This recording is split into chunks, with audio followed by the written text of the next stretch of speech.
Dear Madam, Sir, a friend of mine, Rowsdowersavesus, has been suspended on YouTube because of 3 strikes against his channel.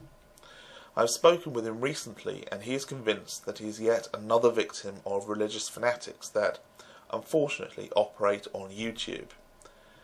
These people are more than happy to make use of the facilities offered by YouTube to spread their message, but make use of all kinds of dirty tricks to prevent anyone else from offering an opposing view.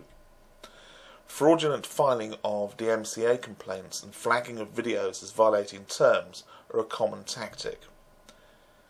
Whilst I understand that YouTube needs to protect its assets and therefore needs to react quickly when receiving a complaint, I am disappointed that there have been a number of occasions recently where attempts to censor freedom of speech and freedom of expression, surely 2 principles on which YouTube has based its success, have clearly been successful.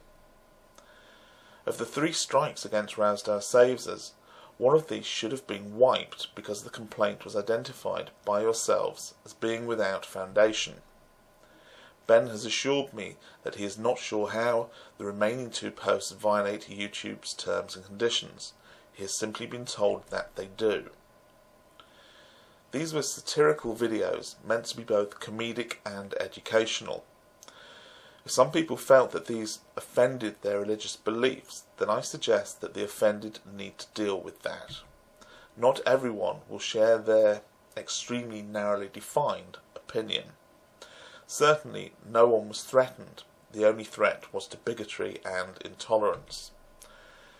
Surely posting a satirical response, or one that makes fun of someone else's ideological beliefs, does not violate YouTube's terms and conditions. If saying something that someone else might not like is a violation of YouTube terms and conditions, then I can point you to many, many videos where Christians threaten me with hell and condemn me because they don't like gay people.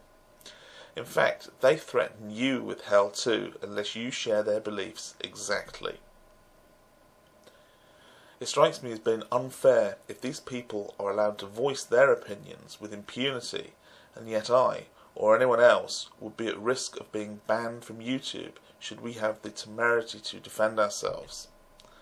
At the very least, if 2 of these videos do violate YouTube's terms and conditions, it would be very helpful if you would explain how, so that Ben and the rest of us do not repeat the error. As for the suspension for a 3rd strike, this is surely an error if the strike was counted subsequent to being identified as groundless. Please take some time to investigate this matter in the interests of fair play. Thank you for your time, David.